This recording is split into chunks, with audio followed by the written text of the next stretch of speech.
إن الحمد لله نحمده ونستعينه ونستغفره ونعوذ بالله من شرور أنفسنا ومن سيئات أعمالنا من يهده الله فلا مضل له ومن يضلل فلا هادي له وأشهد أن لا إله إلا الله وحده لا شريك له وأشهد أن محمدًا عبده ورسوله أما بعد فإن خير الحديث كتاب الله وخير الهدي هدي محمد صلى الله عليه وعلى آله وسلم وشر الأمور محدثاتها وكل محدثة بدعة وكل بدعة ضلالة وكل ضلالة في النار. قال الله تبارك وتعالى وقال ربكم ادعوني استجب لكم. قابل احترام ماں اور بہنوں، ام المؤمنین عائشہ صدیقہ رضی اللہ تعالیٰ عنہ کے نبی کریم صلی اللہ علیہ وسلم سے سوالات اور پیارے رسول صلی اللہ علیہ وسلم کے ان سوالات کے جوابات، اس موضوع سے متعلق بعض احادیث کا پچھلے کئی دروس سے ہم مطالعہ کر رہے ہیں، اور ان احادیث میں جو مسائل پوشیدہ ہیں، جو احکام اور جو اسباق ہمارے لیے ہیں، اس کی تفصیل بھی ہم دیکھ رہے ہیں. آج اسی سلسلے کو جاری رکھتے ہوئے حدیث نمبر 17 کا ہم مطالعہ کریں گے. اس پورے سلسلے میں 30 حدیثیں ہیں، اور آج جس حدیث کا مطالعہ ہم کریں گے وہ حدیث نمبر 17 ہے. اس سے پچھلے دروس میں بھی آپ نے دیکھا ہوگا کہ ایک حدیث ہوتی ہے، لیکن اس ایک حدیث میں کئی باتیں سیکھنے کی ہوتی ہیں.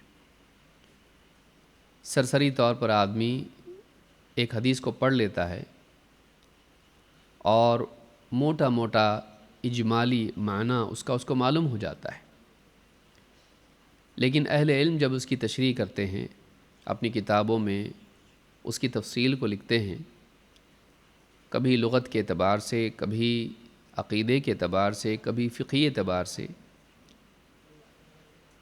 اس کے معنی کو بتاتے ہیں، اور قرآن سے اس کی مناسبت یا اسی طرح سے دوسری احادیث سے اس کا جوڑ،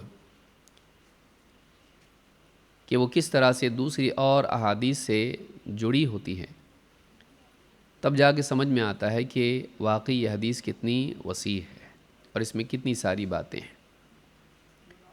اور یہی طریقہ اہل علم کا ہے. آپ دیکھیں گے کہ حدیث کی شروحات علماء جب لکھتے ہیں تو روات پر بھی گفتگو کرتے ہیں، اور اسی طرح سے اس حدیث کی تشریح میں لغت کے اعتبار سے عربک کے الفاظ کو سمجھاتے ہیں، اور پھر اس سے جو فوائد حاصل ہوتے ہیں اس کو بھی سمجھاتے ہیں. عقائد، احکام، اخلاق و آداب کی جو باتیں اس میں چھپی ہوتی ہیں اس کو تفصیل سے بتاتے ہیں.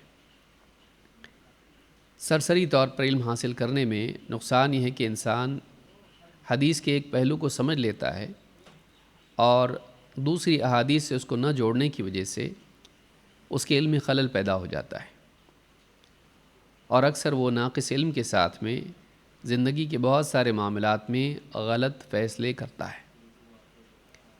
لہٰذا صحیح طور پر علم کے معاملے میں آگے بڑھنا ضروری ہے، احادیث کو، آیات کو صحیح طور پر سمجھنا ضروری ہے.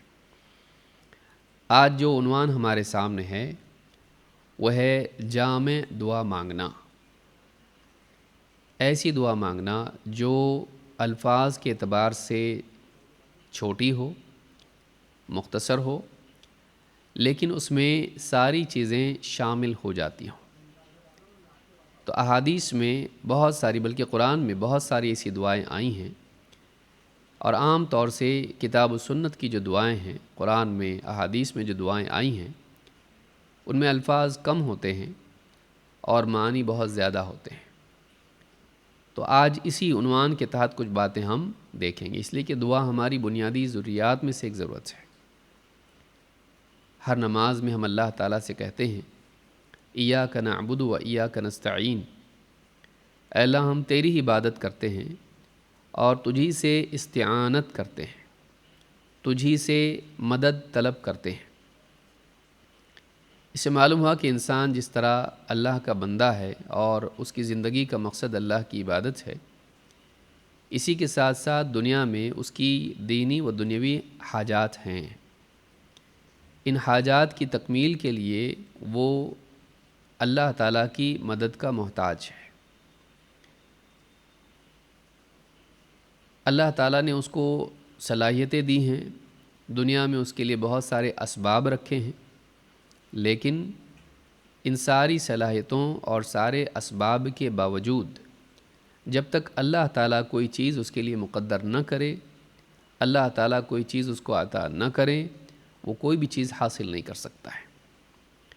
اس لیے ضروری ہے کہ جہاں انسان کوشش کرے وہیں وہ اللہ تعالیٰ سے مانگے بھی۔ اللہ کی مدد اگر شامل حال نہ ہو تو ساری صلاحیتیں اور ساری کوششیں بیکار ہیں۔ صلاحیتوں کی، کوششوں کی اپنی ایک اہمیت ہے اور وہ سبب ہیں کسی چیز کو پانے کا، لیکن کسی چیز کو پانے کے لیے ظاہری اسباب ہی کا اختیار کر لینا کافی نہیں ہے۔ اس کے لیے ضروری ہے کہ اللہ تعالیٰ کی طرف سے نصرت اور توفیق بھی ہو۔ اللہ کے دینے سے ملتا ہے، صرف کوشش کرنے سے نہیں۔ اللہ تعالیٰ قرآن کریم میں فرماتا ہے وَمَا بِكُم مِّن نِّعْمَةٍ فَمِنَ اللَّهِ، تمہارے پاس جو بھی نعمت ہے وہ اللہ کی طرف سے آئی ہے۔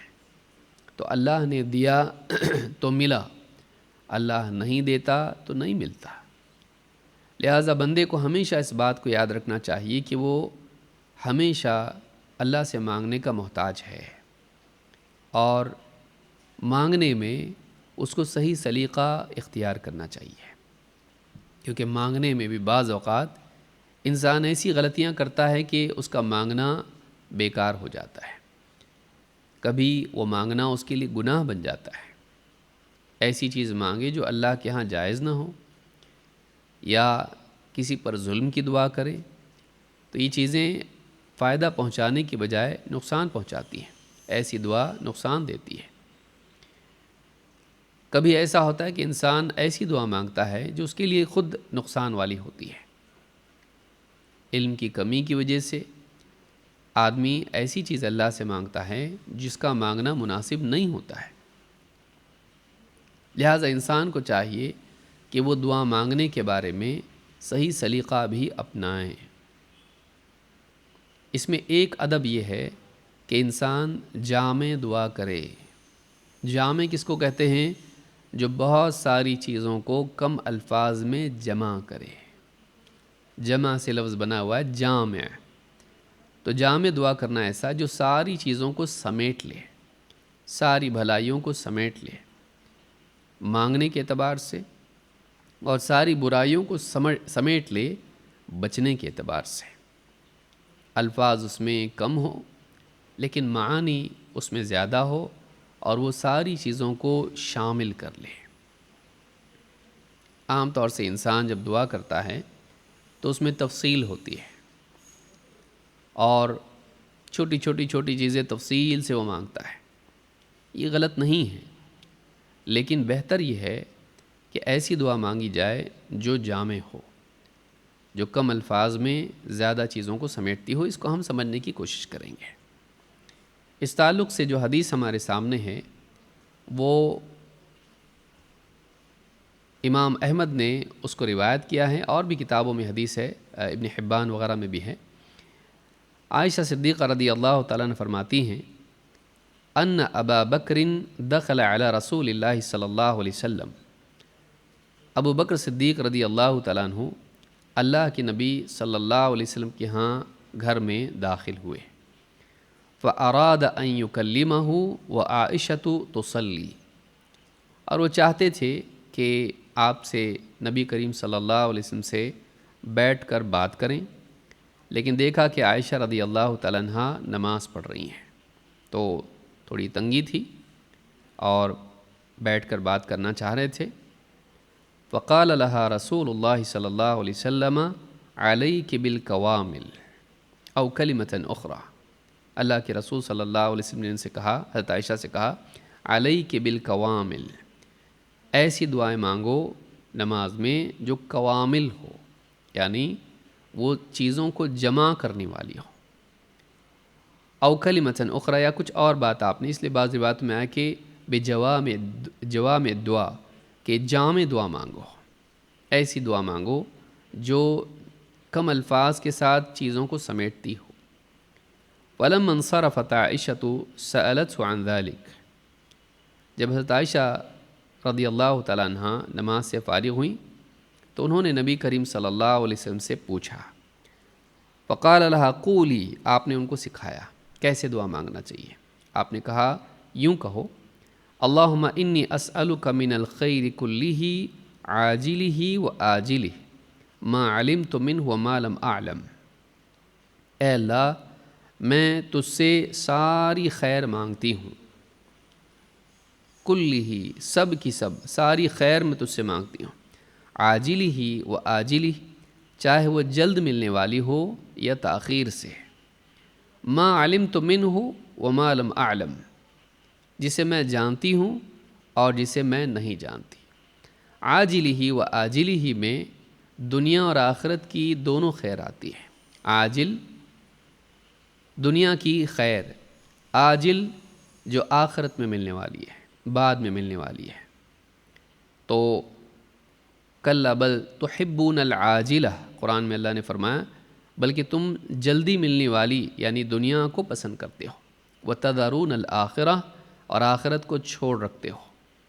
تو یہاں پر عاجل اور آجل دنیوی اعتبار سے بھی ہو سکتا ہے کہ آج نہیں تو کل ملے گا، یا جلدی ملے گا، تو چاہے جلدی ملے یا تاخیر سے مجھے خیر ہی خیر عطا فرما، یا اے اللہ دنیا کی بھی خیر دے، آخرت کی بھی خیر دے۔ ما علمت منہ وما لم اعلم، جسے میں جانتی ہوں اور جسے میں نہیں جانتی۔ اس میں معاملے کو اللہ کے علم کے حوالے کر دینا ہے کہ انسان اپنے لیے جانتا نہیں کہ اچھا کیا ہے، برا کیا ہے، کیونکہ انسان پناہ مانگنا چاہتا ہے کسی شر سے۔ بعض شر ایسے ہوتے ہیں جس کو انسان جانتا نہیں ہے، اور بہت ساری خیر ایسی ہوتی ہے جس کو انسان جانتا نہیں ہے۔ تو اگر آدمی انسان جو جانتا ہے اتنا ہی مانگے تو بہت سی خیر رہ جائے گی جو اس کے علم میں نہیں ہے، اور بہت سارے شر رہ جائیں گے جو اس کے علم میں نہیں ہیں۔ تو انسان اپنے علم سے زیادہ اللہ کے علم پر اعتماد کرے۔ ما علمت منہ وما لم اعلم، جسے میں جانتی ہوں جسے میں نہیں جانتی۔ وَأَعُوذُ بِكَ مِنَ الشَّرِّ كُلِّهِ عَاجِلِهِ وَآجِلِهِ، اور اے اللہ میں ہر شر سے، ہر قسم کے شر سے تیری پناہ مانگتی ہوں، چاہے وہ دنیا میں آنے والا ہو یا آخرت میں، دنیا کا بھی شر، آخرت کا بھی شر، اے اللہ مجھ کو اس سے بچا لے۔ ما علمت منہ وما لم اعلم، جسے میں جانتی ہوں اور جسے میں نہیں جانتی، چاہے وہ میرے علم میں ہو یا نہ ہو، ہر قسم کے شر سے میری حفاظت کر۔ وَأَسْأَلُكَ الْجَنَّةَ وَمَا قَرَّبَ إِلَيْهَا مِنْ قَوْلٍ أَوْ عَمَلٍ، اس میں مقصود اور سبب دونوں کو مانگنا ہے۔ بندہ اللہ تعالیٰ سے کیا مانگ رہا ہے؟ حضرت عائشہ فرماتی ہیں آپ نے سکھایا کہ وَأَسْأَلُكَ الْجَنَّةَ، اے اللہ میں تجھ سے جنت کا مطالبہ کرتی ہوں، میں تجھ سے جنت مانگتی ہوں۔ وَمَا قَرَّبَ إِلَيْهَا مِنْ قَوْلٍ أَوْ عَمَلٍ، اور ہر وہ قول یا عمل جو جنت سے قریب کرنے والا ہو۔ اس سے بات معلوم ہوتی ہے کہ محض جنت مانگ لینا کافی نہیں ہے، بلکہ جنت تک پہنچنے کے لیے یہ معلوم چیز ہے کہ جنت تک پہنچنے کے لیے اسباب ہیں، کہ وہ سارے اقوال اور وہ سارے اعمال جو جنت تک لے جاتے ہیں، جنت سے قریب کرتے ہیں۔ تو انسان کو چاہیے کہ جہاں وہ مقصود کو مانگ رہا ہے وہ اس کے اسباب کو بھی مانگے، کیونکہ مقصود کی اپنی لذت ہے، اسباب کی اپنی لذت ہے۔ الا بذکر اللہ تطمئن القلوب، اللہ کے ذکر سے دلوں کو اطمینان نصیب ہوتا ہے۔ دنیا میں انسان اللہ کو یاد رکھ کے جیے، یہ دنیا کی زندگی کو بھی جنت بناتا ہے۔ یا جیسے اللہ نے فرمایا کہ فَلَنُحْيِيَنَّهُ حَيَاةً طَيِّبَةً مَنْ عَمِلَ صَالِحًا مِّن ذَكَرٍ أَوْ أُنثَىٰ وَهُوَ مُؤْمِنٌ فَلَنُحْيِيَنَّهُ حَيَاةً طَيِّبَةً کہ جو نیک اعمال کرے، چاہے مرد ہو یا عورت ہو، بشرطے کہ وہ مومن ہو، اسے ہم دنیا میں ایک حیات طیبہ، عمدہ، پاکیزہ زندگی عطا کریں گے۔ اچھی زندگی دنیا میں ملنا بھی ایک بڑی نعمت ہے، تو یہ دینداری کی بنیاد پر ملتی ہے۔ تو ٹھیک ہے، جنت تو ملے گی، لیکن انسان کو چاہیے کہ وہ دنیا کی زندگی بھی اچھی بنانے کی فکر کرے، کہ یہاں بھی اس کے دل میں سکون و اطمینان ہو، یہاں بھی اس کے دل میں ایمان کی لذت، اعمال کی لذت اس کو نصیب ہو۔ تو کہا کہ وَأَسْأَلُكَ الْجَنَّةَ وَمَا قَرَّبَ إِلَيْهَا مِنْ قَوْلٍ أَوْ عَمَلٍ، اے اللہ میں تجھ سے جنت کا مطالبہ کرتی ہوں، اور ہر اس قول و عمل کا جو جنت سے قریب کرنے والا ہو۔ وَأَعُوذُ بِكَ مِنَ النَّارِ، اور اے اللہ میں جہنم سے تیری پناہ مانگتی ہوں۔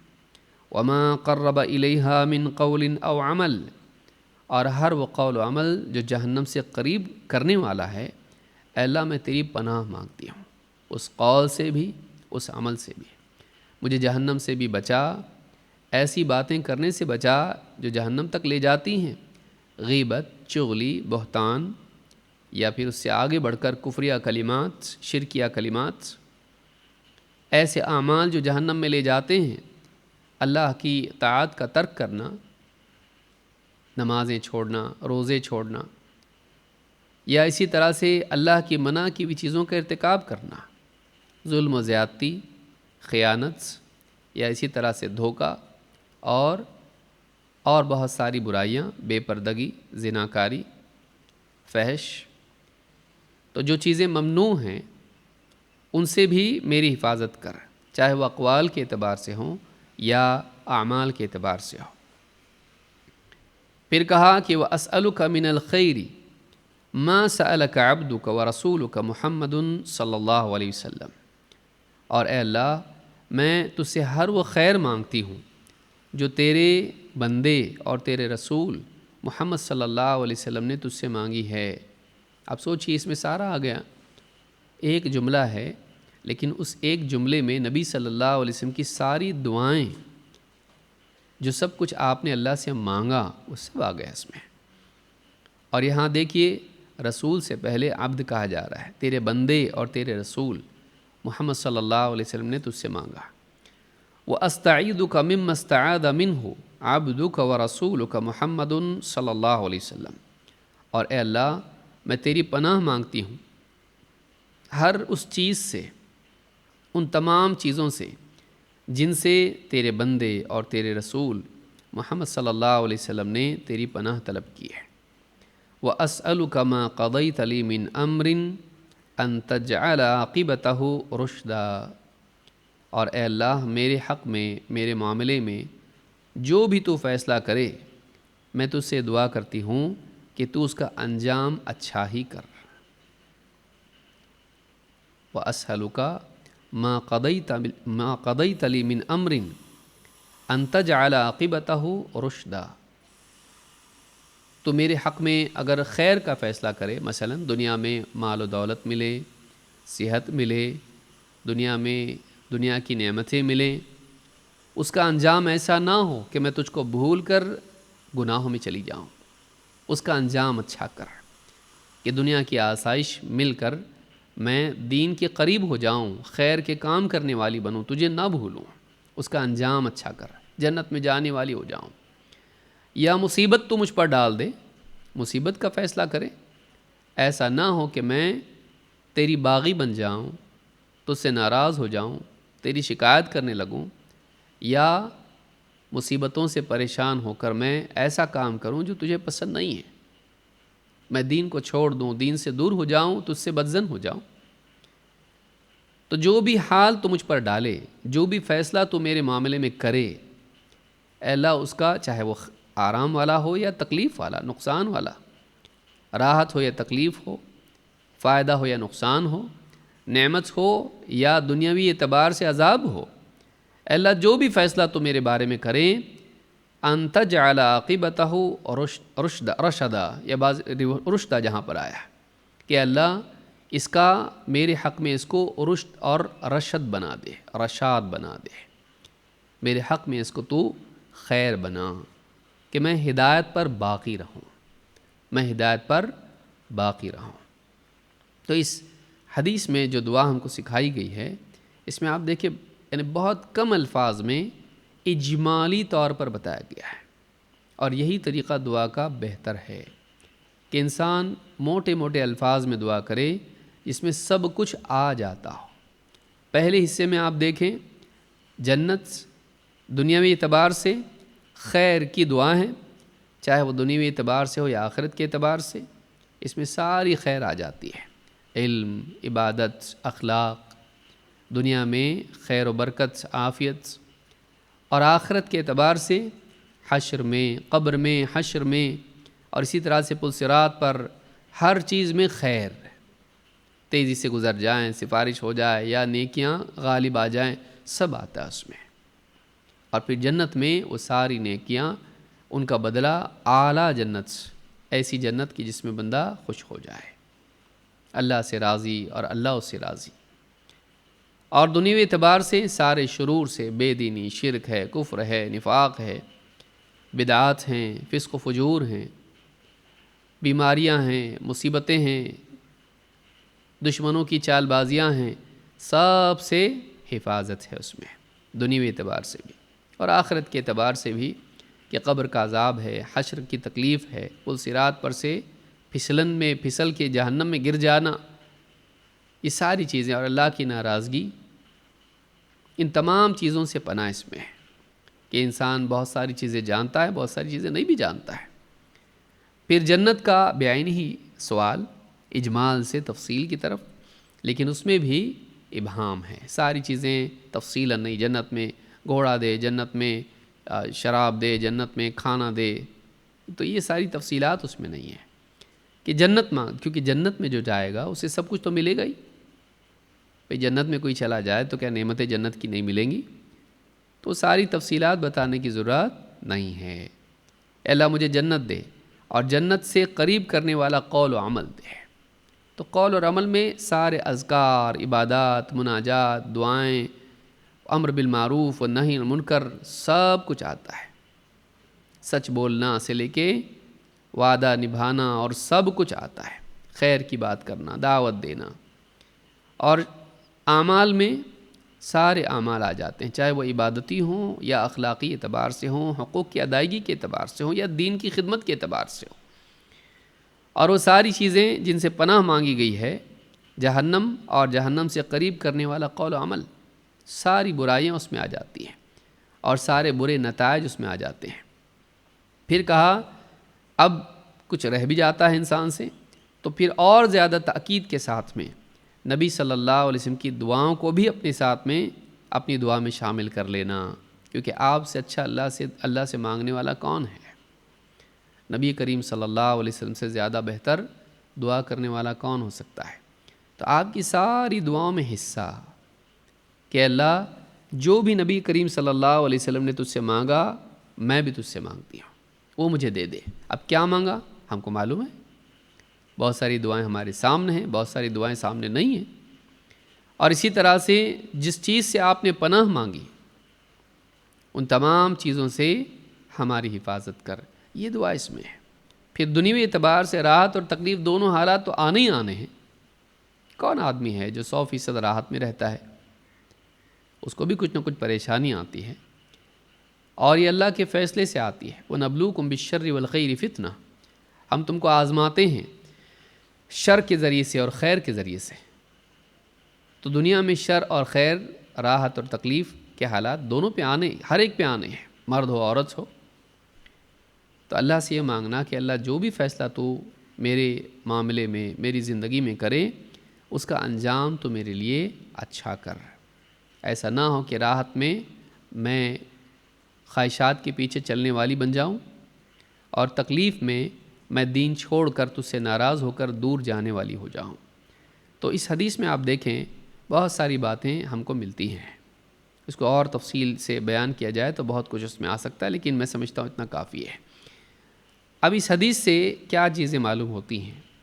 اس حدیث سے معلوم ہوتا ہے کہ ہم کو جامع دعائیں مانگنی چاہیے، ایسی دعائیں جس کو القوامل کہا گیا ہے۔ دوسری روایت میں جیسے سامنے ہماری روایت ہے الجوامع اس کو کہا گیا ہے۔ اسی لیے حضرت عائشہ صدیقہ رضی اللہ تعالیٰ عنہ ہی فرماتی ہیں کان رسول اللہ صلی اللہ علیہ وسلم یستحب الجوامع من الدعاء ویدع ما سوا ذلک، اللہ کے رسول صلی اللہ علیہ وسلم دعاؤں میں سے جامع دعاؤں کو پسند کرتے تھے اور اس کے علاوہ چھوڑ دیتے تھے۔ یعنی آپ صلی اللہ علیہ وسلم پسند کرتے تھے کہ دعا جامع ہو، الفاظ کم اور اس میں ساری چیزیں آ جائیں، ڈیٹیلز چھوڑ دیتے تھے۔ وَيَدَعُ مَا سِوَى ذَلِكَ، اس کے سوا جو بھی وہ چھوڑ دیتے تھے، بس جامع دعائیں آپ مانگتے تھے، تفصیلات چھوڑ دیتے تھے۔ تو اس حدیث کو امام ابو داؤد نے روایت کیا ہے۔ اس سے معلوم ہوتا ہے کہ نبی کریم صلی اللہ علیہ وسلم کو یہ پسند تھا۔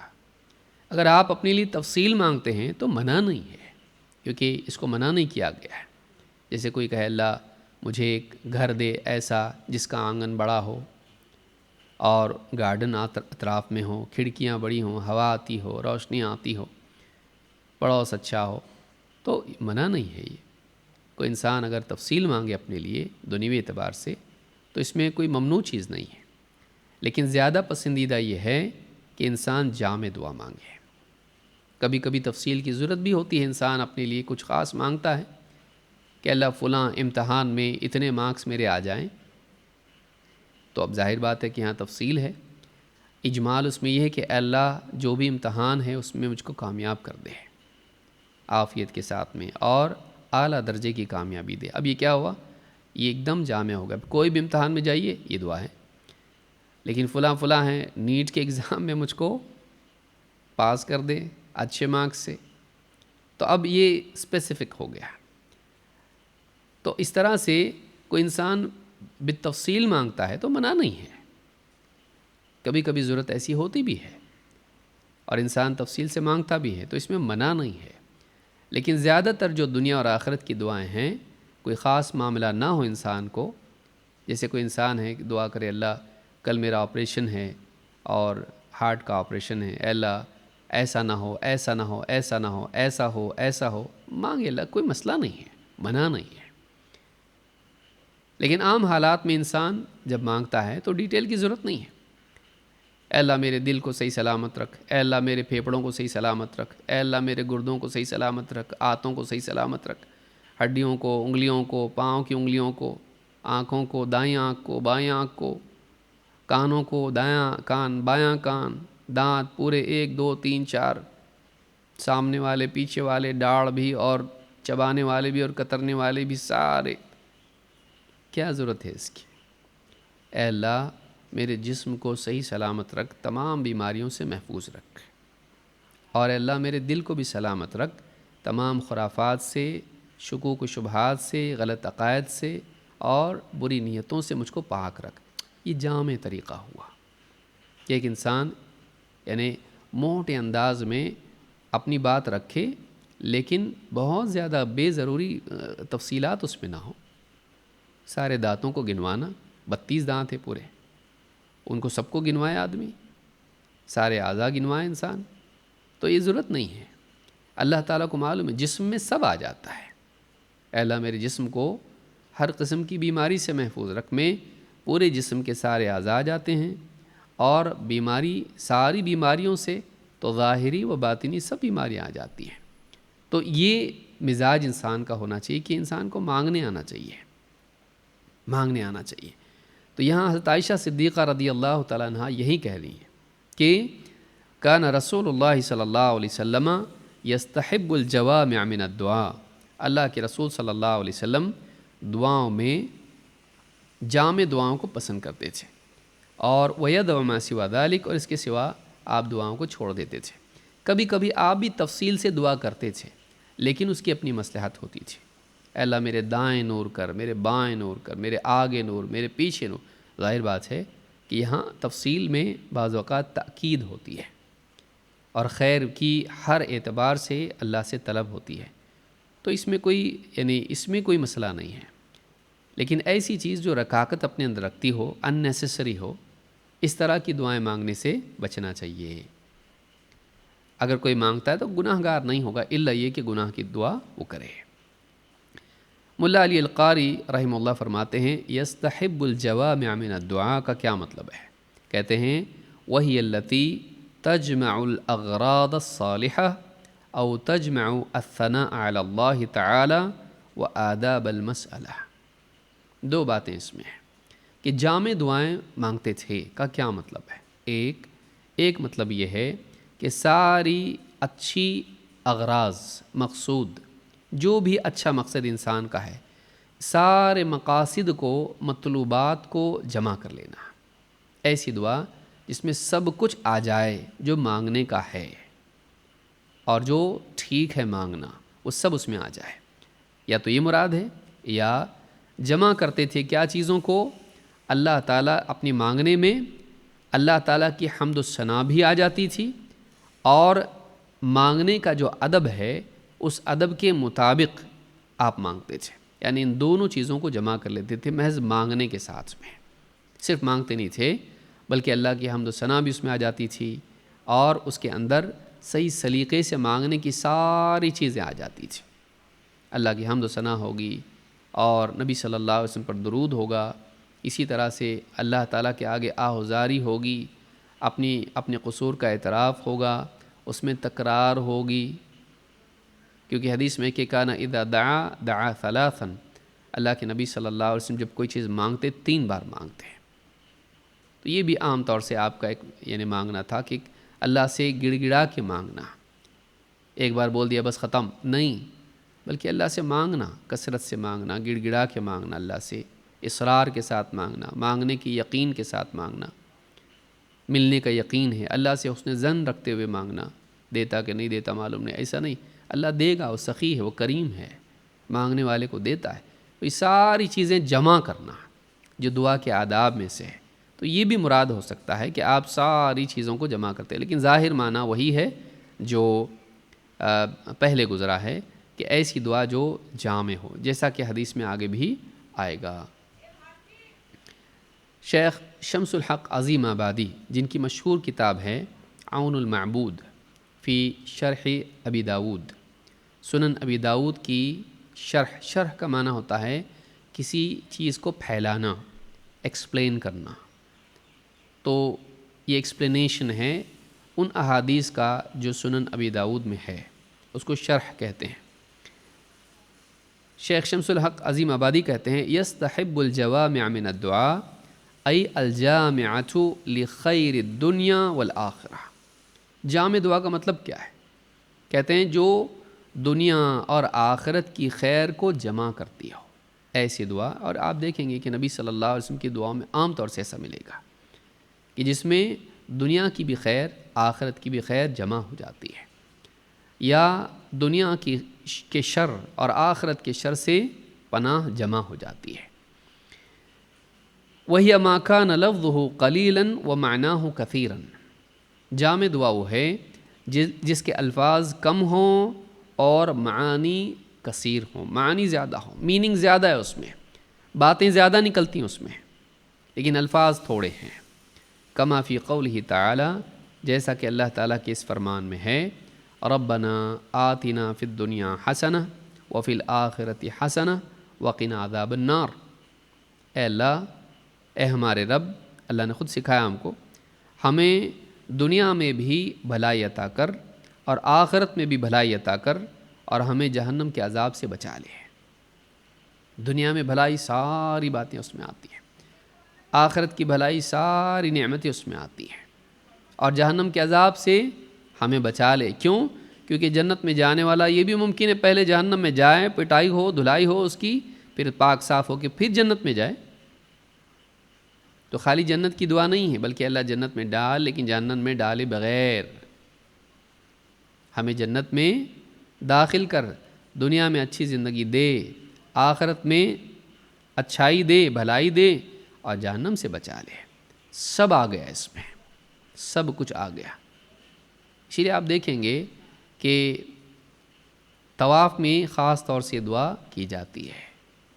رکن یمانی اور حجر اسود کے درمیان یہ دعا مسنون ہے، کیونکہ یہ اتنی بڑی دعا ہے، اس میں کچھ رہتا نہیں ہے کہ انسان بعض اوقات علم نہیں ہوتا کیا مانگوں، لیکن اس دعا میں وہ سارا آ جاتا ہے، وہ سب کچھ آتا ہے جو مانگنا چاہیے۔ اور کہتے ہیں کہ وَمِثْلُ الدُّعَاءِ بِالْعَافِيَةِ فِي الدُّنْيَا وَالْآخِرَةِ، اسی طرح سے یہ بھی جامع دعاؤں میں سے کہ انسان دنیا اور آخرت میں عافیت مانگے، کہ دنیا کی ساری بلاؤں سے، برائیوں سے عافیت، اور اسی طرح سے آخرت کے سارے عذاب سے بھی، مصیبتوں سے بھی، مشقتوں سے بھی عافیت، کیونکہ عافیت کا ملنا بہت بڑی نعمت ہے۔ بے دینی سے اور مصیبتوں سے عافیت دنیا میں، اور بے دینی کے انجام سے جہنم، اس سے بھی عافیت آخرت میں۔ تو یہ بہت بڑی دعا ہے جو ساری چیزوں کو سمیٹ لیتی ہے۔ عافیت مانگنے میں ہر قسم کی بلا سے نجات ہے، اور حسنہ مانگنے میں ہر قسم کی خیر دنیا اور آخرت کی مانگنا ہے۔ تو جامع دعا ایسی دعاؤں کو کہتے ہیں جن کے الفاظ تھوڑے ہوں اور اس میں معنی زیادہ ہوں۔ آپ دیکھیے کبھی کبھی یعنی انسان دعا کرنے میں گڑبڑی کرتا ہے۔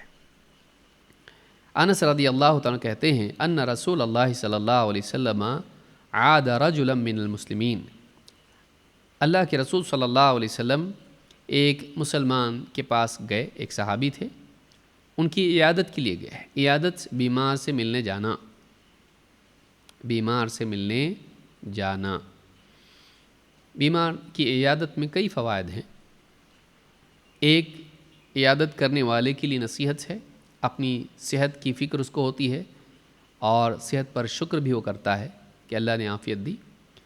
دوسرا یہ کہ جب وہ بیمار سے ملتا ہے تو اس کے لیے دعا کرتا ہے، جو بیمار کے لیے خیر ہوتی ہے، یا اس سے دعا کرواتا ہے، اس کی دعا قبول ہوتی ہے۔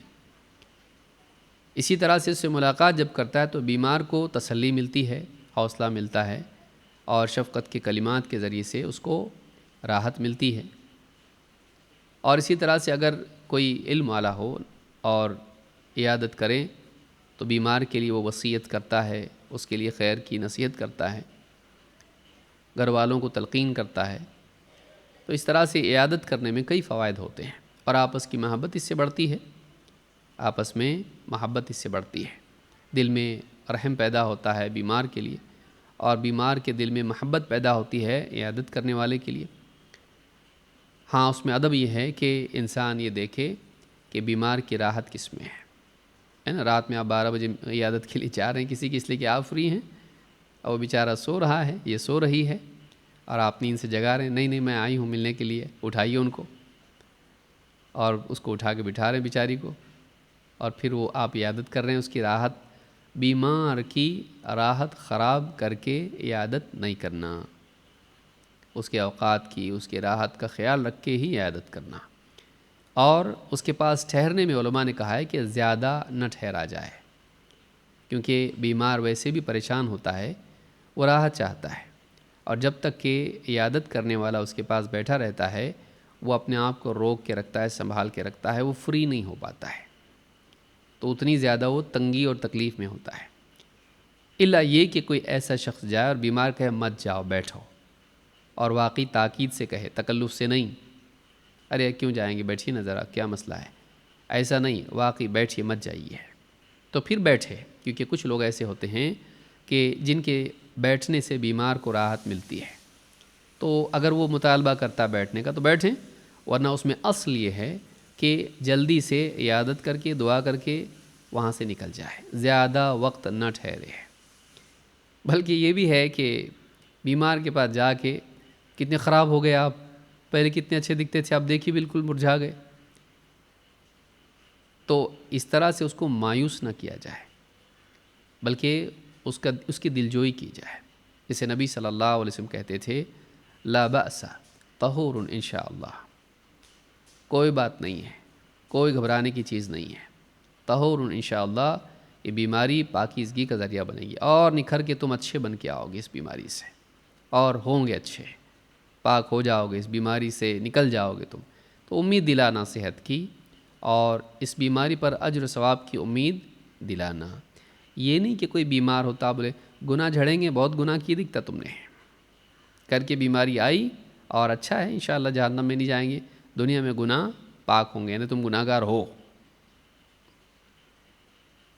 بلا شبہ کوئی بڑا آدمی ایسا کہے کسی طالب علم کو تو چلتا ہے، کیونکہ وہ نصیحت کے طور پر کہہ رہا ہے، لیکن عام آدمی کو آپ مل کے اس سے کہیں تو اس کے دل آزاری ہوگی کہ مطلب آپ اس کو گناہ گار ثابت کر رہے ہیں۔ تو بولنے کے لیے بھی انسان کے پاس عقل ہونا چاہیے، بلکہ بولنے کے لیے ضروری عقل ہونا۔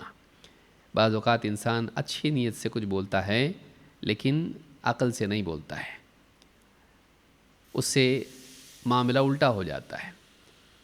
تو پتہ چلا کہ عیادت کر کے گئے اور اس کو ہارٹ اٹیک آیا،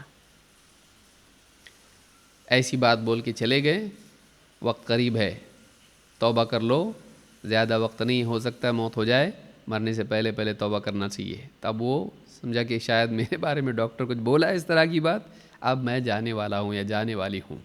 اب یہ گئے اور وہ بھی گیا۔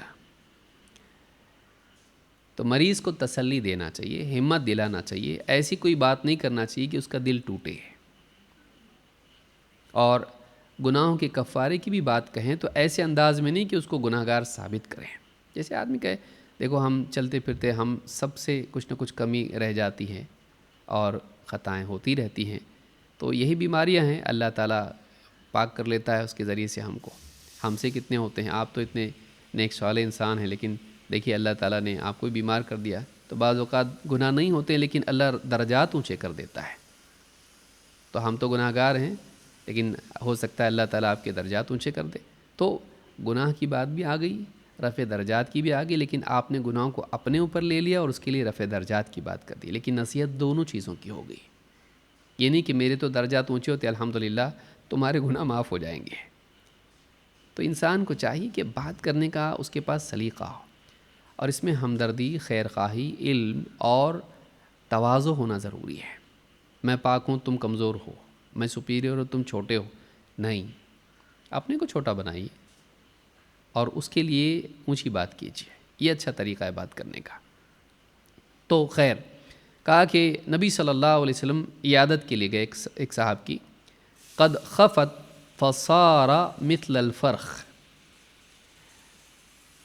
قد خفت یعنی وہ اتنے زیادہ خفیف ہو گئے تھے، نازک اور کمزور ہو گئے تھے کہ جیسے چڑیا کا ایک بچہ ہوتا ہے، ابھی انڈے سے جو بچہ نکلتا ہے چڑیا کا، اس کو فرخ کہتے ہیں۔ تو ایسے ہو گئے تھے نا، ایک دم نحیف ہو گئے تھے، کمزور، کہ جیسے ایک چڑیا کا بس چھوٹا سا بچہ ہوتا ہے، نازک اور کمزور۔ بعض علماء نے کہا ایسے کہ جیسے اس پر بال بھی نہیں ہوتے، پر بھی نہیں ہوتے اس کے اوپر، تو ایسے بال بھی جھڑ گئے تھے ان کے۔ فقال له رسول اللہ صلی اللہ علیہ وسلم هل كنت تدعو بشيء او تسأله اياه۔ آپ نے ان سے پوچھا کیا تم نے کوئی دعا کی تھی اللہ سے کچھ مانگا تھا تم نے؟ قال نعم، انہوں نے کہا کہ ہاں، كنت اقول اللهم ما كنت معاقبي به في الآخرة فعجله لي في الدنيا۔ میں نے اللہ سے دعا کی تھی، کیا اے اللہ اگر تو مجھ کو آخرت میں عذاب دینے والا ہے، میری پکڑ کرنے والا ہے، تو اے اللہ دنیا ہی میں وہ سزا دے دے جو آخرت میں دینے والا ہے۔ بعض اوقات آدمی نیک ہوتا ہے لیکن اس کے پاس علم نہیں ہوتا ہے تو وہ اپنا بھی نقصان کرتا ہے۔ دیکھیے میں نے جیسے کہا کہ انسان کو علم ہونا چاہیے کہ وہ کیا بول رہا ہے، اللہ سے، بندوں سے۔ اگر یہ علم اس کے پاس نہ ہو تو انسان بہت بڑی مصیبت اپنے لیے، دوسروں کے لیے پیدا کر سکتا ہے۔ تو انہوں نے کیا دعا کی؟ اب نیکی انسان ہے، آخرت سے ڈرنے والا آدمی ہے، لیکن اللہ سے بعض اوقات ایسی چیز مانگ لیتا ہے اور اللہ دے بھی دیتا ہے، یہ بھی یاد رکھیے۔ آزمائش کے طور پر اللہ مصیبت ڈال بھی دیتا ہے۔ تو کہا کہ اللہ اگر تو مجھے آخرت میں سزا دینے والا ہے، دنیا ہی میں دے دے، فعجلہ لی فی الدنیا۔ فقال رسول اللہ صلی اللہ علیہ وسلم سبحان اللہ لا تطیقہ او لا تستطیعہ۔ آپ نے کہا سبحان اللہ، تعجب سے آپ نے کہا سبحان اللہ، کیا مانگ رہے ہو تم؟ کیا مانگا تم نے؟ لا تطیقہ، اس کی طاقت نہیں رکھتے تم کہ جو عذاب آخرت میں ملنے والا ہے وہ دنیا میں دیا جائیں، تمہارے اندر تحمل ہے کیا اس کا کہ آخرت کا عذاب دنیا میں دیا جائے؟ عذاب کا تحمل ہے؟ او لا تستطیعوہ، اور بعض روایت میں ہے ولا تستطیعوہ، تمہاری استطاعت نہیں ہے اس کی، نہ عذاب تم دنیا میں جھیل سکتے ہو نہ آخرت میں۔ افلا قلت اللہم آتنا فی الدنیا حسنہ وفی الآخرۃ حسنہ وقنا عذاب النار، ایسا کیوں نہیں کہا؟ اے اللہ دنیا میں بھی بھلائی دے، آخرت میں بھی بھلائی دے، اور جہنم کے عذاب سے بچا لے۔ بھئی آخرت میں سزا نہ دے اور دنیا میں دے، دنیا میں بھی مت دے، کہ جو اللہ تعالیٰ آخرت کے عذاب سے بچا سکتا ہے کیا وہ دنیا کے عذاب سے نہیں بچا سکتا؟ تو آخرت کا دنیا میں دے کیوں مانگا؟ ایسا کیوں نہیں مانگا کہ آخرت میں بھی مت دے، دنیا میں بھی مت دے؟ کیوں وہ نہیں کر سکتا ہے؟ لا یسأل عما یفعل وہم یسألون، اگر اللہ تعالیٰ کسی بندے کو معاف کر دے دنیا میں بھی آخرت میں بھی، کون پوچھے گا اللہ سے کہ کیوں معاف کیا اس کو؟ اللہ مالک ہے، اس کا حکم توڑا ہے، وہ ایک حکم توڑنے والے کو سزا دے اور دوسرے کو معاف کر دے، اس کو اختیار ہے۔ جس کو سزا دی اس پر ظلم نہیں ہے، اس کے گناہ کی سزا ہے۔ جس کو معاف کیا اس پر اللہ کی طرف سے احسان ہے، وہ کسی کو بھی معاف کر سکتا ہے۔ سزا کے مستحق سب ہیں جنہوں نے گناہ کیا ہے، لیکن اگر کسی مستحق کو معاف کر دے تو کون اس کا کیا بگاڑ سکتا ہے؟ کوئی اعتراض اس پر کر سکتا ہے کہ مجھے بھی چھوڑنا چاہیے تھا؟ نہیں، تو نے گناہ کیا ہے، پھر اس کو کیوں چھوڑا؟ مالک کی مرضی، تجھ کو تیرے جرم سے زیادہ سزا تو نہیں دی نا، تیری سزا تجھ کو مل رہی، تو نے جو کیا اس کی سزا ہے۔ معاف کرنا اللہ کا احسان ہے اور سزا دینا اللہ کا عدل ہے۔ اللہ جس پر چاہے احسان کرے، لیکن جس کو سزا دے گا اس پر عدل ہی ہوگا، ظلم نہیں ہوگا۔ تو کہا ایسا کیوں نہیں کہا؟ اے اللہ دنیا میں بھی بھلائی دے، آخرت میں بھی بھلائی دے، اور جہنم کے عذاب سے بچا لیے۔ پھر آپ نے ان کے لیے دعا کی ہے، قال فدعا اللہ لہ فشفاہ، پھر آپ نے ان صاحب کے لیے دعا کی اللہ سے، اے اللہ ان کو شفا دے دے، اس بیماری سے نجات دے۔ فشفاہ، تو اللہ تعالیٰ نے ان کو شفا دے دی۔ یہ ان کی آزمائش تھی اور ہمارے لیے سبق تھا۔ بعض اوقات اللہ تعالیٰ ایسا کرتا ہے تاکہ بندہ سیکھے اور بعد والے اس سے نصیحت لیں۔ تو اس واقعے سے ہمارے لیے نصیحت، یہ صحیح مسلم میں حدیث ہے، اس سے معلوم ہوتا ہے کہ انسان اللہ تعالیٰ سے عذاب کی دعا نہ کرے، بلکہ دنیا میں بھی بھلائی مانگے، آخرت میں بھی بھلائی مانگے، اور جہنم سے اللہ کی پناہ مانگے۔ اس سے معلوم ہوتا ہے کہ علم کے بغیر انسان اگر دیندار بنتا ہے تو اس میں بھی نقصان کر سکتا ہے اپنا۔ اس لیے دین کی اہمیت کتنی ضروری ہے، دین کا علم کتنا ضروری ہے، اس حدیث سے بات معلوم ہوتی ہے۔ چلیے آگے بڑھتے ہیں۔ عبداللہ ابن مسعود رضی اللہ عنہ کہتے ہیں، اور وہ اللہ کے نبی صلی اللہ علیہ وسلم سے روایت کرتے ہیں کہ آپ دعا میں یوں کہتے تھے، اللہم انی اسألک الہدی والتقی والعفاف والغنی۔ نبی صلی اللہ علیہ وسلم کی دعائیں کیسی ہوتی تھی؟ دیکھیں کہ جامع دعائیں ہیں، جس میں تعلیم ہوتی تھی انسان کے لیے کہ اس کو کن چیزوں پر فوکس کرنا ہے۔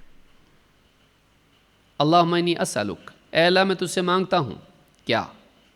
الہدی، نفع بخش علم، والتقی، تقوی والی زندگی، والعفاف، مال اور عورت کے فتنے سے دوری، پاکیزگی، دامن پر داغ نہ لگے، دھبا نہ لگے، خیانت کا، نہ عزت کے معاملے میں نہ مال کے معاملے میں، والغنا، اور اے اللہ غنا دے دے، دل کی بھی غنا دے کہ کسی کا محتاج نہ بنا دل میں، اور ظاہری اعتبار سے بھی اتنا دے کہ کسی کا محتاج نہ بنوں۔ بتائیے کیا رہا اس میں؟ ساری چیزیں آ گئی اس میں۔ پہلے ہدایت، نفع بخش علم، اور اس علم کے مطابق چلنے کی توفیق، اور پھر تقوی، برائیوں سے بچنے کی توفیق، بھلائیوں کے کرنے کی توفیق، پھر عفاف، عزت کی حفاظت، مال کے معاملے میں، عورت کے معاملے یا عورت کے لیے مرد کے معاملے میں، کہ اس کے اوپر اس کے کردار پر کوئی داغ نہ لگے، اور الغنا، دنیا میں مجھ کو کسی کا محتاج مت بنا۔ بتائیے، سب کچھ آ گیا ہے اس کے اندر۔ اہم ترین چیز ہے زندگی کی علم، تقوی اور عفت اور غنا، مالداری، دل کی بھی اور جیب کی بھی، تجوری کی بھی۔ تو ایسی دعا انسان مانگے کہ جس میں اس کے سارے مطلوبات حاصل ہو جائیں، اس کی تفصیل بھی اجمالی ہو۔ اس میں اگر 4 چیزیں بیان کی جا رہی ہیں تو وہ پورے ایک سیٹ کو اپنے اندر انکلوڈ کرتی ہو، کئی چیزوں کو اپنے اندر لیتی ہو۔ یہ صحیح مسلم میں دعا ہے، اس کو یاد کرنا چاہیے۔ اللہم انی اسألک الہدی والتقی والعفاف والغنی، ساری چیزیں اس میں آتی ہیں۔ علم و عمل اور عزت اور مال، دونوں چیز کے بارے میں ہے، یہ ساری چیزیں اس میں آتی ہیں۔ اور کیا چاہیے انسان کو دنیا میں؟ بعض اوقات دیکھیے انسان کے پاس یعنی مال ہوتا ہے، عزت نہیں ہوتی۔ بعض اوقات عزت ہوتی لیکن محتاج ہو کے پھر عزت خراب ہوتی۔ بعض اوقات مال ہوتا ہے لیکن دل کا مالدار نہیں ہوتا، اور بعض اوقات دل بڑا ہوتا ہے لیکن جیب خالی ہوتی ہے۔ سوچئے، یہ ساری چیزیں اگر انسان کو مل جائیں، کامیاب انسان ہے کہ اس کے پاس علم ہو، اس کے پاس تقوی ہو، اس کا پاک دامن ہو، کوئی اس پر تہمت نہ ہو، نہ مال کے بارے میں نہ عزت کے بارے میں، اور پھر ایسا انسان غنی ہو، مال بھی اس کے پاس ہو، دل بھی بڑا، اور چاہیے کیا اس کو؟ یہ دنیا آخرت کی خیر ہے جو ساری چیزیں اس میں جمع ہو جاتی ہیں۔ ایسی دعائیں مانگنا چاہیے اللہ سے۔ رفاع ابن رافع کہتے ہیں قام ابو بکر الصدیق علی المنبر ثم بکا، ابو بکر صدیق رضی اللہ تعالیٰ عنہ ممبر پر چڑھے، کھڑے ہوئے اور رو دیے۔ فقال قام رسول اللہ صلی اللہ علیہ وسلم عام الاول علی المنبر ثم بکا، کہا کہ اللہ کے رسول صلی اللہ علیہ وسلم بھی پہلے سال اسی طرح سے ممبر پر کھڑے ہوئے اور آپ بھی رو دیے تھے۔ فقال اسأل اللہ العفو والعافیہ، اور آپ نے کہا، نبی صلی اللہ علیہ وسلم نے، اللہ سے عفو اور عافیت مانگو۔ عفو کا مطلب ہے اے اللہ گناہوں پر پکڑ نہ کر، اور عافیت اے اللہ دنیا میں آخرت میں مصیبتوں سے بچا۔ عفو کا تعلق گناہوں سے ہے اور عافیت کا تعلق مصیبتوں سے ہے۔ مصیبت 2 طرح کی ہوتی ہے، ایک دین میں، ایک دنیا میں، ایک دین میں، ایک جسم میں، ایک دل میں، ایک جسم میں۔ کبھی دینداری کے اعتبار سے مصیبت آتی ہے، کبھی دنیا کے اعتبار سے مصیبت آتی ہے، جان میں، مال میں، عزت میں۔ تو اللہ معاف کر دے، جو بھی غلطی، جو بھی گناہ مجھ سے ہو، معاف کر، مجھے سزا مت دے، نہ دنیا میں نہ آخرت میں، عفو اور عافیت دے۔ اے اللہ آزمائشوں میں مت ڈال، بیماری مت ڈال، فقر و فاقہ مت ڈال، ایسے فتنے میں مت ڈال کہ جس سے میں نکل نہ پاؤں، بچ کے نہ نکلوں، زخمی ہو جاؤں۔ اے اللہ عذاب سے بچا، دنیا میں بھی آخرت میں بھی۔ یہ دعا اس میں آ جاتی ہے، عافیت میں۔ تو اے اللہ مجھے معاف کر دے اور عافیت عطا فرما۔ اسأل اللہ العفو والعافیہ فإن أحدا لم يعط بعد اليقین خیرا من العافیہ، فرمایا کہ اس لیے کہ کسی بھی بندے کو یقین کے بعد عافیت سے بڑھ کے کوئی نعمت عطا نہیں کی گئی۔ کسی بھی بندے کو یقین کے بعد عافیت سے بڑھ کے کوئی نعمت عطا نہیں کی گئی کہ وہ عافیت میں رہے، صحت مند رہے، محتاج نہ بنے، اور دینداری بھی اس کی محفوظ رہے۔ یہ عافیت ہے، یہ عافیت ہے۔ عافیت سے بڑھ کے کوئی نعمت نہیں ملی یقین کے بعد، کیونکہ یقین پہلے ہے، شک والا، انکار والا نہیں، یقین والا، یعنی دین پر مضبوطی سے جمع ہوا ہے۔ اس کے بعد کیا ہے؟ عافیت۔ اللہ سے عافیت مانگنا چاہیے، اے اللہ دنیا اور آخرت میں عافیت سے رکھ، مصیبت اور عذاب سے بچا، بے دینی سے اور اس کے برے انجام سے بچا۔ یہ عافیت ہے۔ اس حدیث کو امام احمد، ترمذی، ابن ماجہ نے روایت کیا ہے۔ تو نبی صلی اللہ علیہ وسلم نے جو چیز مانگنے کے لیے ہم کو کہا وہ عفو اور عافیت سے، ان دونوں چیزوں کو اللہ سے مانگنا چاہیے۔ آئیے آگے بڑھتے ہیں۔ طارق ابن اشیم اشجعی رضی اللہ تعالیٰ کہتے ہیں انہ سمع النبی صلی اللہ علیہ وسلم واتاہ رجل، کہ ایک شخص نبی صلی اللہ علیہ وسلم کے پاس آیا اور کہتے ہیں کہ میں نے سنا نبی صلی اللہ علیہ وسلم سے کہہ رہے تھے، فقال، اس آدمی نے آپ سے کہا، فقال یا رسول اللہ کیف اقول حین اسأل ربی، کہا کہ اللہ کے رسول میں اپنے رب سے جب مانگوں تو کیسے مانگوں؟ سوچیے یہاں پہ ایک صحابی ہیں، اللہ سے مانگنا چاہ رہے ہیں، نبی صلی اللہ علیہ وسلم سے پوچھ رہے ہیں کہ میں کیسے مانگوں۔ اللہ کے نبی صلی اللہ علیہ وسلم نبی اور رسول تھے، آپ لوگوں کے معلم تھے، تو انسان کو چھوٹی بڑی چیزیں اہل علم سے پوچھنی چاہیے۔ کہا کہ میں اللہ سے مانگوں تو کیسے مانگوں؟ قال قل، آپ نے کہا یوں کہو، اللہم اغفر لی وارحمنی وعافنی وارزقنی۔ اس میں بھی 4 چیزیں ہیں، اور آپ نے کہا اے اللہ میری مغفرت کر دے، نمبر 1، وارحمنی، مجھ پر رحم فرما، نمبر 3، مجھے وعافنی، مجھے عافیت سے نواز دے، وارزقنی، اور مجھے رزق عطا فرما۔ کہتے ہیں وَيَجْمَعُ أَصَابِعَهُ إِلَّا الْإِبْهَامِ، اور آپ نے 4 انگلیاں اس طرح سے جمع کر دیں ابہام کے سوا۔ فَإِنَّ هَؤُلَاءِ تَجْمَعُ لَكَ دُنْيَاكَ وَآخِرَتَكَ، آپ نے 4 انگلیاں جمع کر کے یوں کہا کہ یہ دنیا اور آخرت سب کو جمع کرنے والی دعا ہے۔ یہ دعا دنیا اور آخرت سب کو جمع کر دیتی ہے، یعنی ساری چیزیں اس میں آ گئی جو تو مانگ سکتا دنیا اور آخرت میں، ساری بھلائیاں آ جاتی ہیں۔ تو ایسی چھوٹی سی دعا ہے لیکن سب آ جا رہا اس میں، کیسے؟ اللہم اغفر لی، اے اللہ میرے گناہوں کی مغفرت کر دے، تو اب جہنم سے نجات ہے اس میں، اور آخرت کی ذلت سے نجات ہے، کہ غفرہ کا مطلب ہوتا ہے گناہ معاف کر دینا اور ڈھانپ دینا۔ اے اللہ گناہ معاف کر دے، سزا مت دے، ڈھانپ دے، بے عزت مت کر۔ وارحمنی، اور مجھ پر رحم فرما، دنیا میں بھی آخرت میں بھی، کہ اللہ کی رحمت سے نعمتیں دنیا میں ملتی ہیں، اور اللہ کی رحمت کا نتیجہ ہے کہ انسان جنت میں جاتا ہے، جنت بھی اللہ کی رحمت کا اظہار ہے۔ وعافنی، مجھے عافیت دے، مجھے عافیت دے، صحت دے، اور اسی طرح سے مصیبتوں سے فتنوں سے بچائے رکھ۔ وارزقنی، اور مجھے رزق عطا فرما، جتنے رزق کی ضرورت ہے دے، کبھی محتاج مت بننے دے۔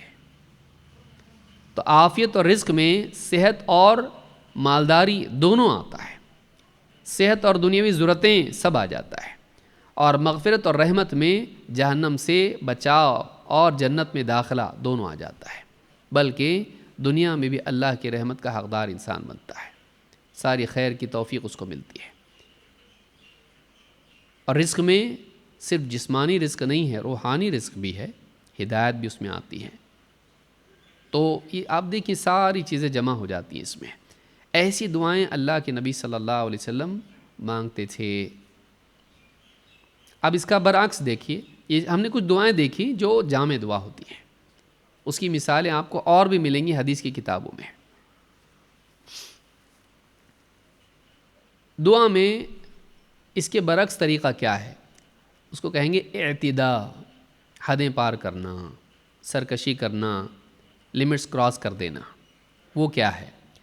سعد بن ابی وقاص رضی اللہ تعالیٰ عنہ کے بیٹے کہتے ہیں سمعنی ابی وانا اقول، میرے والد صاحب نے مجھے دعا کرتے ہوئے سنا۔ کیسے دعا کر رہا تھا میں؟ اللہم انی اسألک الجنہ ونعیمها وبہجتها وکذا وکذا واعوذ بک من النار وسلاسلها واغلالها وکذا وکذا۔ کہتے ہیں میں مانگ رہا تھا اللہ مجھے جنت دے، جنت کی نعمتیں دیں، جنت کی رونق دے، اور یہ دے وہ دے وہ دے، پوری ڈیٹیل میں مانگ رہے تھے، اور کہا اللہ میں جہنم سے تیری پناہ مانگتا ہوں، جہنم کی زنجیروں سے، جہنم کے طوق سے، جہنم کے اس سے ڈیٹیل لمبی لسٹ۔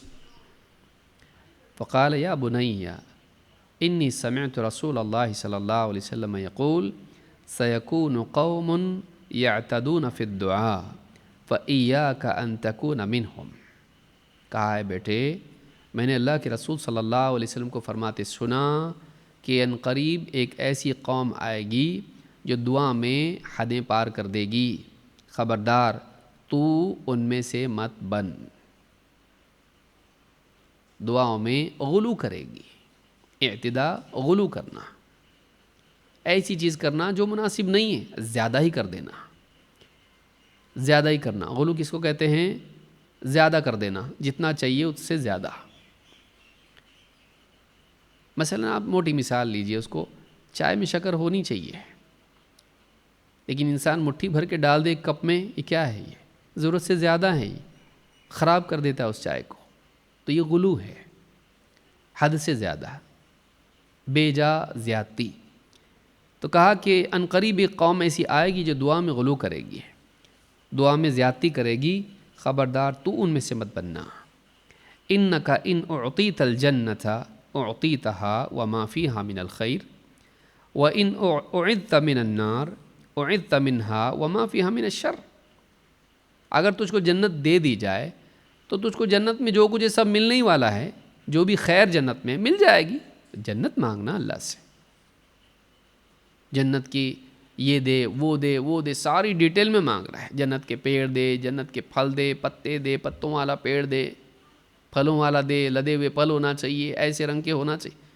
تو کتنا مانگ سکتا ہے اپنی عقل سے؟ جنت مانگ لیا سب مل جائے گا اس میں۔ اور اگر تو جہنم سے پناہ مانگ لے تو جہنم سے ہی بچ گیا، تو جہنم میں جتنے عذاب ہے سب سے بچے گا۔ اور اتنی ساری ڈیٹیل، زنجیریں، طوق اور یہ اور وہ، پورا ڈیٹیل مانگنے کی ضرورت کیا ہے؟ یہ بے جا زیادتی ہے، یہ بے جا زیادتی ہے۔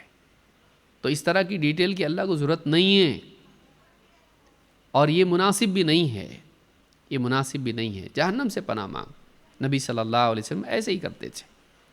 تو اس حدیث سے بات معلوم ہوئی کہ صحابی نے اپنے بیٹے کو اس پر تنبیہ کی کہ وہ بے جا لمبی لسٹ پوری بیان کر رہے تھے ایک چیز کی، جنت کی نعمتوں کی، جہنم کے عذاب کی۔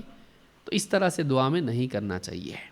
موٹا موٹا آدمی مانگ لے ٹھیک ہے، لیکن بہت زیادہ لمبی تفصیل، 10-15 چیزیں عذاب کی گنا رہا ہے، اس سے بھی بچا، اس آگ سے بچا، بچھو سے بچا، آگ سے بچا، اور فلاں فلاں، یا جنت میں یہ بھی دے، پیڑ دے، گھوڑا دے، اونٹ دے، اور پھر مجھ کو فلاں چیز دے، گھاس والی علاقے میں دے جگہ، اور وہاں ایسا نہیں ہو ویسا نہیں ہو، ایسی جنت دے۔ اللہ کو معلوم ہے تجھ کو کیا دینا چاہیے، اور تجھ کو جو چاہیے اس سے اچھا ہی اللہ دے گا۔ جنت مانگ اللہ سے۔ تو صحابی نے اس غیر ضروری تفصیل پر اپنے بیٹے کو تنبیہ کی۔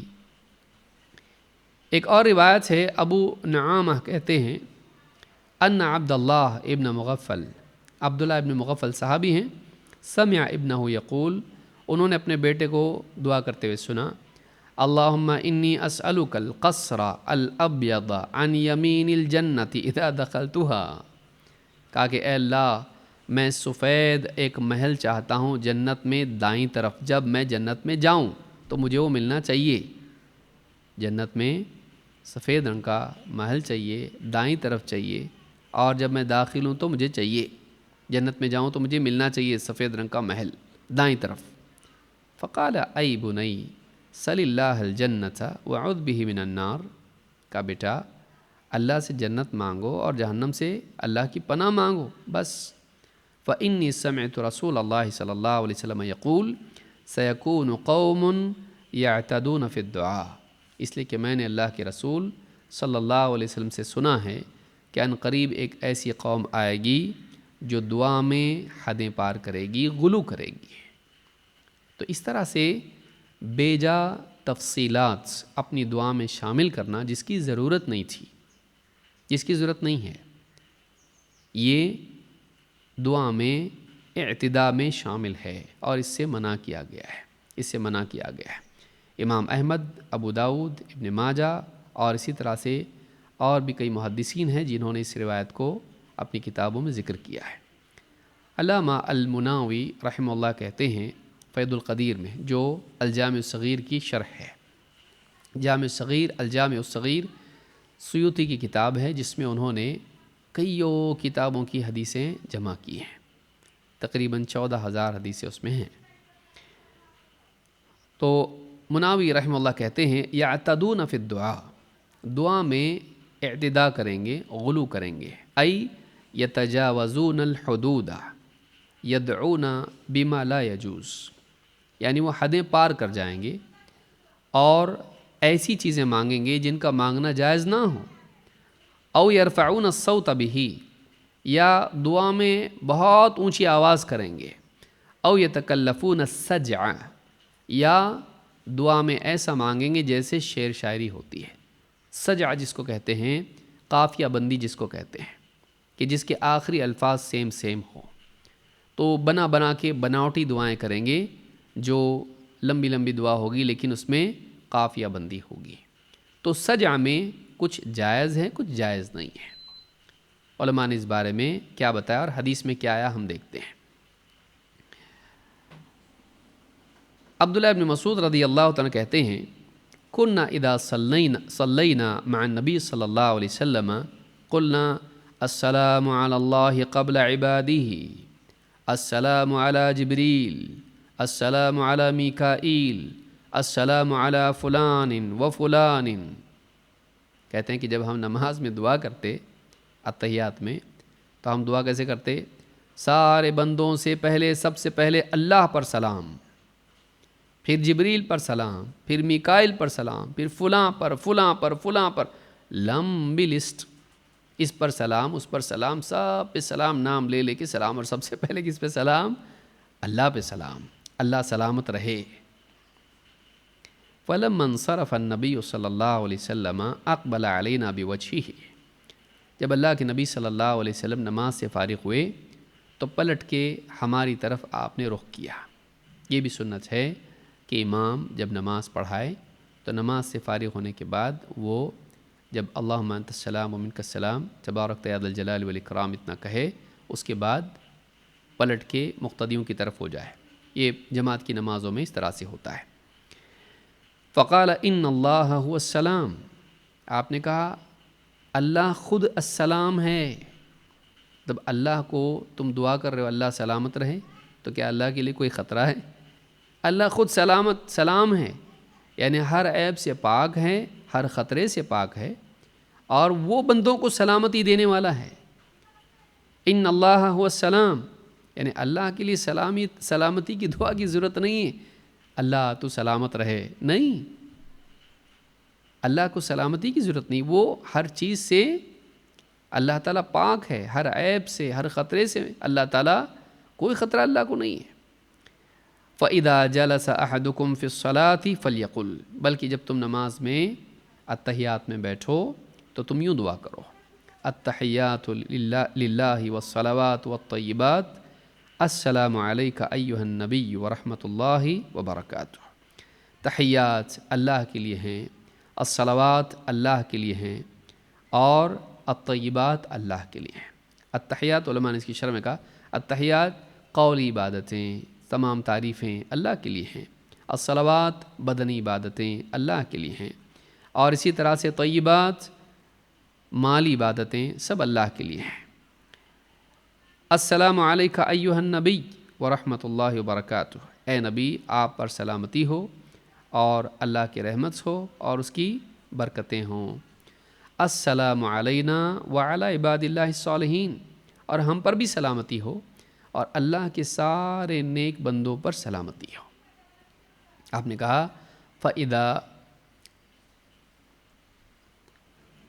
فَإِنَّهُ إِذَا قَالَ ذَلِكَ أَصَابَ كُلَّ عَبْدٍ صَالِحٍ فِي السَّمَاءِ وَالْأَرْضِ، جب تم ایسا کہو گے کہ اللہ کے سارے نیک بندوں پر سلام ہو، جبریل، میکائیل اور فلاں اور فلاں اور فلاں، سارے نام لینے کی ضرورت ہے کیا؟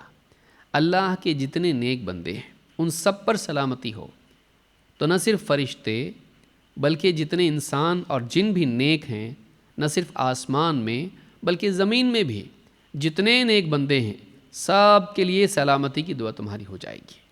یعنی نام لے لے کے بولنے کی ضرورت کیا ہے؟ تم ایک جملے میں سب کو شامل کر سکتے ہو، نہ صرف آسمان والے بلکہ زمین والے بھی۔ تو اس میں دو غلطیاں تھیں، ایک اللہ تعالیٰ کے لیے سلامتی کی دعا جو مناسب نہیں ہے. دوسری یہ کہ ایک ایک فرشتے کا نام لینا، تو یہ ساری ڈیٹیل اتنی ضرورت نہیں ہے، اس کی کوئی ضرورت نہیں ہے. اجمال کے ساتھ دعا کی جا سکتی ہے اور شمول کے ساتھ کہ اللہ کے سارے نیک بندوں پر سلامتی ہو. اسی طرح سے کہا اشہد ان لا الہ الا اللہ و اشہد ان محمدن عبدہ و رسولہ، کہ میں گواہی دیتا ہوں اس بات کی کہ اللہ کے سوا کوئی عبادت کے لائق نہیں اور محمد صلی اللہ علیہ وسلم اللہ کے بندے اور اس کے رسول ہیں. کہا ثم یتخیر بعد من الکلام ما شاء، اور ایک روایت میں ہے ثم یتخیر من المسألۃ ما شاء، پھر اس کے بعد جو بھی چاہیں اللہ سے مانگے، اپنی طرف سے جو مانگنا ہو مانگے اللہ سے. تو دعا کے اخیر میں انسان اپنے لیے جو کچھ چاہے مانگ سکتا ہے. اس حدیث سے معلوم ہوتا ہے کہ نبی صلی اللہ علیہ وسلم نے سارے فرشتوں کے نام لے کے ایک ایک کا الگ الگ نام لینے کی بجائے سب کو ایک ساتھ شامل کرنے کی دعا سکھائی. تو یہ زیادہ بہتر طریقہ ہے اور اس میں ضرورت نہیں تھی تفصیل کی، جبریل میکائیل ضرورت نہیں ہے. ہاں اگر انسان اپنی اولاد کے لیے دعا مانگ رہا ہے، الگ الگ ہر ایک کے لیے مانگ سکتا ہے کہ اللہ فلاں کو جاب کی تلاش میں اللہ اس کو جاب دے دے، اے اللہ میری بیٹی ہے اس کے لیے رشتے کی تلاش میں ہم لوگ اچھا رشتہ دے دے، اے اللہ فلاں بچہ میرا بیمار ہے اس کو صحت اور عافیت دے. یہ چلتا ہے کیونکہ حاجات ہر ایک کی اس کے مطابقت سے آپ ذکر کر رہے ہیں. اس میں بھی انسان اجمالی دعا کرے تب بھی اور بات ہے کہ اللہ میری اولاد کو خیر و عافیت عطا فرما دنیا میں بھی آخرت میں بھی. لیکن کبھی کبھی تفصیل کی ضرورت ہوتی ہے، اسی لیے اس کو منع نہیں کیا گیا. لیکن اولا یہ ہے کہ غیر ضروری تفصیل نہ ہو، جیسے ایسا جس میں تکرار ہو. اے اللہ میرے فلاں بیٹے کو کامیاب کر، فلاں بیٹے کو کامیاب کر، فلاں بیٹے کو کامیاب کر، فلاں بیٹے کو کامیاب کر، فلاں 10 بچے ہیں اس کے. تو اب مانگ تو کامیابی ہی رہا ہے اور سب کے لیے مانگ رہا ہے، الگ الگ ایک ایک کے لیے کامیاب کامیاب کامیاب کامیاب کامیاب کیوں؟ اے اللہ میرے سارے بیٹوں کو کامیاب کر نہیں ہو سکتا ہے؟ تو اس طرح کی تکرار کی ضرورت نہیں ہے. ہاں اگر اس میں تبدیلی ہے کسی اعتبار سے تو انسان الگ الگ کے لیے الگ الگ چیز مانگ سکتا ہے، اپنے گھر والوں میں ماں باپ کے لیے، اولاد کے لیے، بیوی کے لیے، بھائی کے لیے یا بیوی شوہر کے لیے. تو اس طرح سے بہن کے لیے الگ الگ مانگ سکتے ہیں کیونکہ حاجات الگ ہوتی ہیں. اس میں فرق یاد رکھیں، اس میں فرق یاد رکھیں. یہ نہیں کہ آپ کہیں کہ اب کسی کے لیے ڈیٹیل میں مانگنا ہی بند کر دو، نہیں، مانگا جا سکتا ہے لیکن بے جا تکرار کہ ایک ہی چیز آپ مانگ رہے اور نام بدل بدل کے مانگ رہے ہیں. جیسے ایک انسان ہے اپنے گھر والوں کی، اللہ ہمارے گھر والوں کو جتنے بھی گھر والے ہیں سب کو شفا عطا فرما. نہیں، باپ کو شفا دے، ماں کو شفا دے، بھائی کو شفا دے، چچا کو، خالو کو، پھوپھا کو، نانی کو، دادی کو، فلانی نا یہ وہ پڑوسی یہ وہ جتنے بھی ہیں، خالہ پوتے کا بیٹا، سب کے لیے. کیا ضرورت ہے آپ کو اتنی تفصیل کی؟ اس کی بجائے آپ ایک جملے میں مانگ سکتے ہیں اللہ جتنے بھی میرے رشتہ دار ہیں، جتنے بھی مجھ سے متعلقین ہیں، اے اللہ ان کو دنیا اور آخرت میں عافیت دے، ان کو بیماریوں سے شفا دے اور ان کو خیر و عافیت سے رکھ. ایسی جامع دعا مانگی جائے، تکرار نہ ہو اس میں، اس کو یاد رکھیے. صحابہ سجع نہیں کرتے تھے. سجع کا مطلب ہوتا ہے قافیہ بندی کرنا، پوئٹک دعا مانگنا، ایسی دعا جس میں شعر شاعری کی طرح تکلف کیا جائے.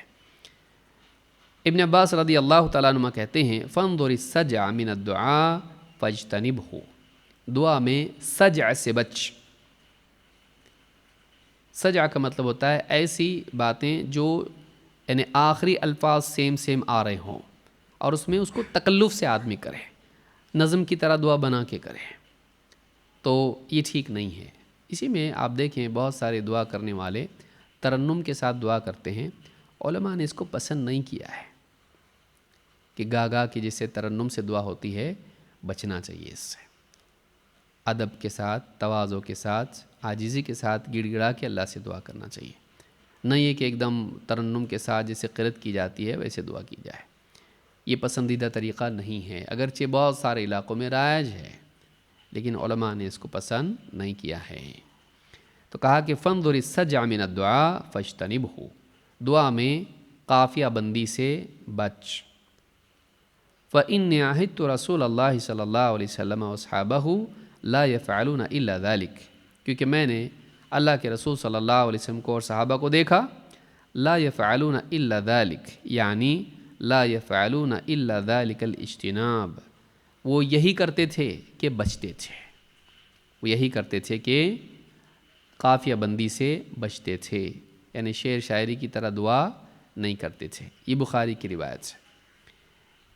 اسی طرح سے آپ دیکھیں کہ کبھی دعا میں سجع ہو سکتا ہے لیکن تکلف کے بغیر، یعنی ایک جیسے الفاظ اگر آتے ہیں سختی سے منع نہیں ہے، لیکن بناوٹی دعا منع ہے، بناوٹی دعا سے بچنا چاہیے۔ لیکن بے تکلف انسان چونکہ زبان کا ماہر ہے اور اس کو بولنا آتا ہے اور اس اعتبار سے فلو اس کا چل رہا ہے اور وہ دعا مانگ رہا ہے، تو اس میں کوئی حرج نہیں ہے، لیکن ایک دم بناوٹی دعا مانگنا ٹھیک نہیں ہے۔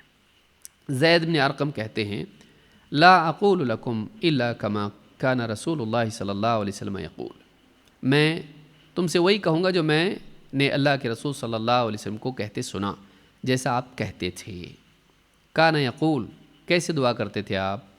اللہم انی اعوذ بک من العجز والکسل والجبن والبخل والحرم وعذاب القبر، اے اللہ میں تیری پناہ مانگتا ہوں عجز سے، عاجزی سے، جیسے کوئی آدمی کچھ نہ کر پائے، چاہ کے بھی نہ کر پائے، عاجزی، والکسل اور سستی سے، کاہلی سے، والجبن بزدلی سے، والبخل کنجوسی سے، والحرم ایک دم کمزوری والے بڑھاپے سے، وعذاب القبر اور جہنم کی قبر کے عذاب سے، ان ساری چیزوں سے میں تیری پناہ مانگتا ہوں۔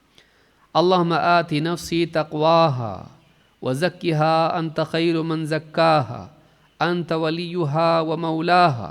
اب دیکھیں اس میں کیا ہو رہا ہے؟ سجع کی طرح ہے، کیا؟ تقواہا، زکاہا، مولاہا، لیکن یہ تکلف سے نہیں ہے اور اس کے معنی بہت اعلیٰ ہیں۔ اللہم آتی نفسی تقواہا، اے اللہ میرے نفس کو اس کا تقوی عطا کر، میرے نفس کو پرہیزگار بنا دے۔ وزکیہا انت خیر من زکاہا، اور میرے نفس کو پاک کر خواہشات سے، گندگیوں سے، اور تو بہترین پاک کرنے والا ہے۔ انت ولیہا و مولاہا، تو اس کا مالک ہے اور تو ہی اس کا کارساز ہے، نگہباں ہے۔ تو ابھی کیا ہے؟ اس طرح سے اگر یعنی بے اختیار یا آپ کہیں کہ زبان سلیس ہونے کی وجہ سے بہت زیادہ تکلف کے بغیر ایسے الفاظ انسان کی زبان سے نکلتے ہیں تب گنجائش ہے، لیکن بہت بناوٹ کر کے کرنا، زبردستی کرنا، تکلف کرنا، اس سے بچنا چاہیے۔ اللہم انی اعوذ بک من علم لا ينفع ومن قلب لا یخشع ومن نفس لا تشبع ومن دعوت لا یستجاب لها۔ اب یہاں بھی آپ دیکھیں گے ینفع، یخشع، تشبع، اس طرح کے سملر ورڈز آ رہے ہیں جو ایک آواز والے ہیں۔ اے اللہ میں تیری پناہ مانگتا ہوں ایسے علم سے جو فائدہ نہ دے، ایسے دل سے جس میں خشوع نہ ہو، اور ایسے نفس سے جو کبھی سیر نہ ہو، دل بھرتا ہی نہیں لذتوں سے، تو میں تیری پناہ مانگتا ہوں۔ وَمِن دَعْوَةِ اللَّهِ يُسْتَجَابُ لَهَا، اور آپ نے دیکھیں توڑ دیا اس کو، الگ سے بول دیا آپ نے، اور ایسی دعا سے میں تیری پناہ مانگتا ہوں جو قبول نہ ہو، ایسی دعا سے جو قبول نہ ہو، تو انسان دعا کرتا رہے اور اللہ قبول نہ کرے۔ تو مسلم کی روایت ہے جس سے معلوم ہوتا ہے کہ بلا تکلف اگر آدمی اس طرح کے الفاظ جو بامعنی ہو اور ان کی مصلحت ہو بولتا ہے، کوئی حرج نہیں ہے، لیکن زبردستی کی بناوٹ والی دعا ٹھیک نہیں۔ یہی بات امام النووی نے کہی ہے۔ امام النووی رحمہ اللہ فرماتے ہیں اس حدیث کی شرح میں، ھذا الحدیث وغیرہ من الادعیۃ المسجوعہ، یہ حدیث اور اس جیسی دوسری حدیثیں جس میں ایسی دعائیں آئی ہیں جس میں سجع دکھائی دیتا ہے، دلیل لما قالہ العلماء، اسی بات کو ثابت کرتی ہیں جو علماء نے کہی ہیں، ان السجع المذموم فی الدعاء هو المتکلف، جس قافیہ بندی کی پوئٹک دعائیں جس کی ممانعت حدیث میں آئی ہے، جس کو حدیث میں منع کیا گیا ہے، وہ متکلف دعائیں ہیں، بہت بن کے تکلف سے، بہت محنت کر کے بنائیں ایسی دعا۔ فَإِنَّهُ يُذْهِبُ، جسے شاعر بیٹھ کے لکھتا ہے نا ہوٹلوں میں، بیٹھ کے سوچتا رہتا ہے اور اینڈ کے ورڈز لکھ لیتا ہے اور اس کے حساب سے زبردستی کی شعر بنا لیتا ہے، ملتے جلتے الفاظ سے، آتے ہیں جاتے ہیں کھاتے ہیں، تو اس طرح کے الفاظ پہلے لکھ لیتا ہے اور پھر اس کے حساب سے شعر بناتا ہے۔ تو یہ تکلف اس میں نہ ہو، بلکہ بس ایسے ہی انسان بول رہا ہے اور نکل رہا ہے اس کے دل سے، اس کی زبان سے، تو چلتا ہے، لیکن تکلف نہیں۔ ان السجع المذموم فی الدعاء هو المتکلف فإنه یذہب الخشوع والخضوع والإخلاص، کیونکہ ایسی دعا مانگنے میں انسان کا خشوع و خضوع، انسان کا دل میں اس کے تواضع پیدا ہونا، اس کے اعضاء میں تواضع پیدا ہونا، اور اسی طرح سے دل میں اخلاص پیدا ہونا، یہ نکل جاتا ہے۔ بہت سارے لوگ آپ دیکھیں پوری دعائیں بناوٹی دعائیں ہوتی ہیں اور تراویح میں پڑھتے ہیں اور زبردستی روتے ہیں، اور پیچھے پبلک بھی زبردستی روتی ہے، کچھ سچی میں روتے ہیں، کچھ زبردستی بھی روتے ہیں، کیونکہ رونا چاہیے، زبردستی روتے ہیں، اور بعض اوقات دکھاوے کے لیے بھی آدمی روتا ہے، کیمرہ آیا اس کے اوپر تو فوراً رونا شروع کرے گا، تو یہ بھی ہوتا ہے۔